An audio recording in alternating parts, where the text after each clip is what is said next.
And of course, there's the lunatics.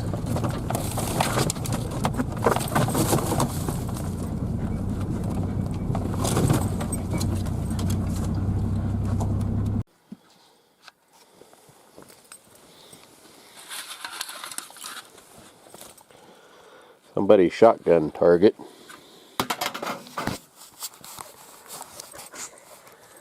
Morning, folks.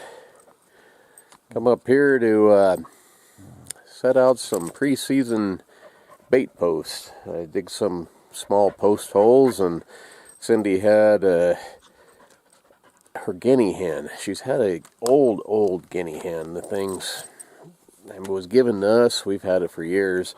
I don't like guinea hens. They're loud, but this one was actually a pretty good bird, pretty quiet. Anyway, she had it die, and we got 4 grouse and a rabbit the other day hunting. And Idaho made it legal where I can use non-edible parts of game animals, birds or fish, for wolf bait. So I'm going to put out a couple of pre-season baits and put a camera on it and see what happens.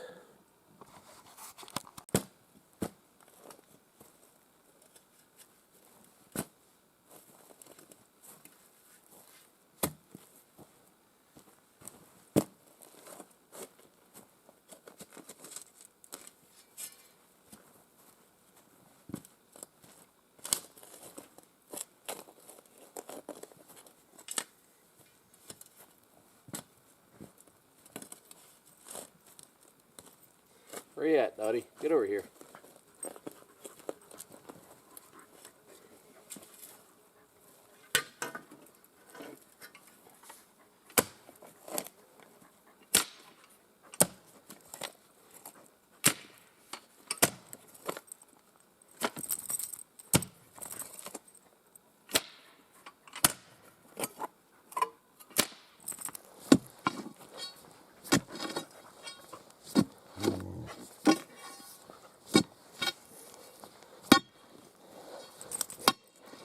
A lot of rocks.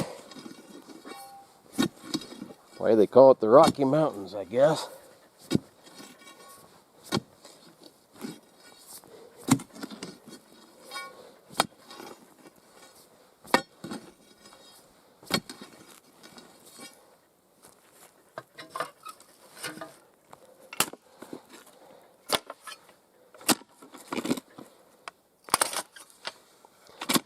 So Cindy gives me a bad time about saying good morning at the start of all these videos.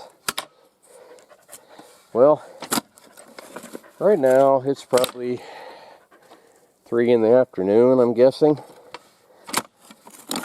The neighbor started it all. He was giving me a bad time, said, well, you know, I get a kick out of you saying good morning every day when I don't see it until evening. I thought, well, I'll put them on at 5:30 in the morning. Not my fault that you don't watch them right away. So that's 5:30 our time. In the east, it's probably more like 7. But I'm on Rocky Mountain time, so it's 5:30. Every time I think of Rocky Mountain time, I think of a friend of mine, Pete McElroy was his name. Hey, Lily, knock it off. Go on. She's knocking over the camera here, just trying to get me to throw a stick for her. Anyway, Pete McElroy. Where'd you go, Dottie? Dot! Yeah, I better find my dog. There she is. Okay, you stay close. Anyway, Pete McElroy, he was a neat old coot. He been a cowboy for a lot of years, and you know, like a lot of them guys, they're heck of a character. Boy, that's a big rock there. And back in from 90. 1997 until 2002, I had a saddle shop of my own. For those that, kind of new here. Dottie, get over here. I do a lot of leather work. I build saddles, I build gun holsters, all sorts of different things. About everything you can think of except for boots. I never have figured out how to make shoes and boots. But anyhow, Pete used to come into my saddle shop and visit with me, which was a real pleasure. The guy was really funny. And he told me one day, he came in and he said, well, he says, when does daylight savings time start? And I said, oh shoot, I don't know. Get over here, Dots. And told him, heck, I don't know, and so I looked on the calendar, and while he's talking, I'm trying to thinking, well, it's got to be on the calendar, and turned out it wasn't. But anyway, he says, I hate that time change thing. And I told him, well, I think about everybody does, and that I know I don't like it. And he says, well, it wouldn't be so bad, except for there's so many of them.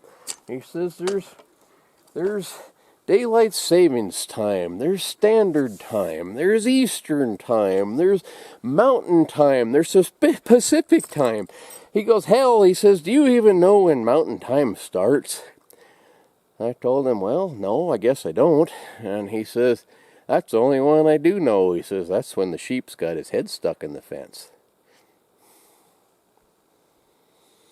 Pete was a funny old coot, but a little on the dirty side. He was funny, though. Another time, he used to have a way of telling a story where you'd get to believe in him, thinking that he was really telling you the truth here.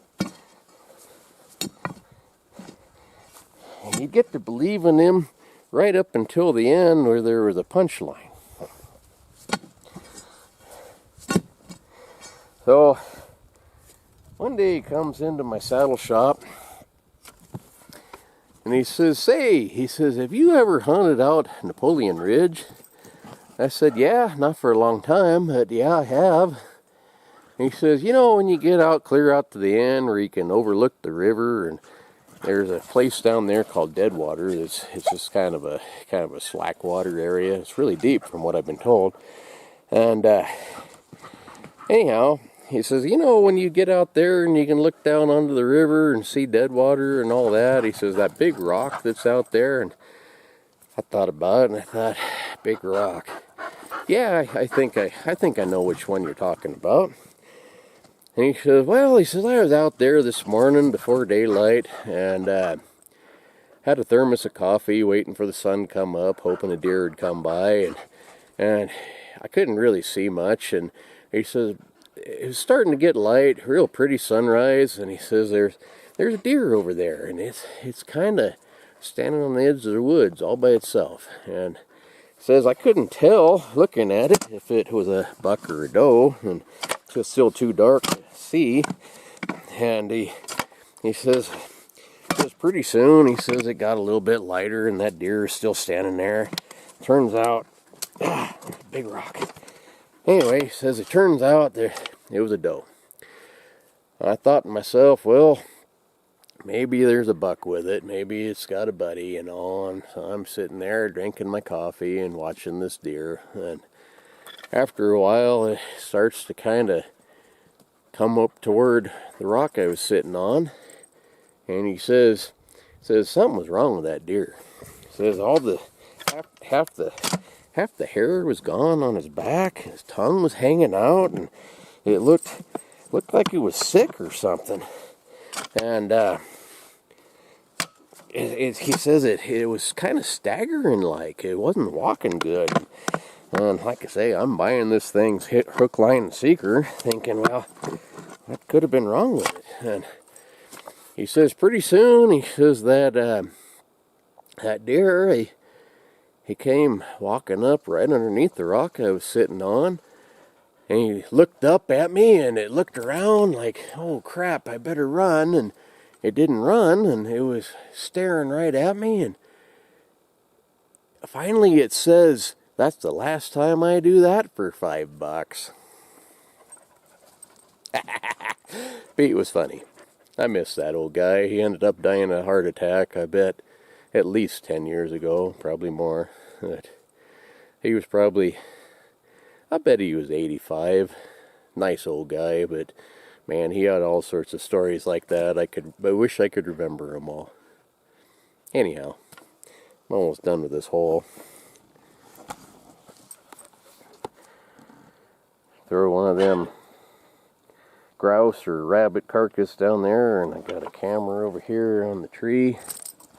Let's see, where's they at? Camera on the tree. See if any wolves come by.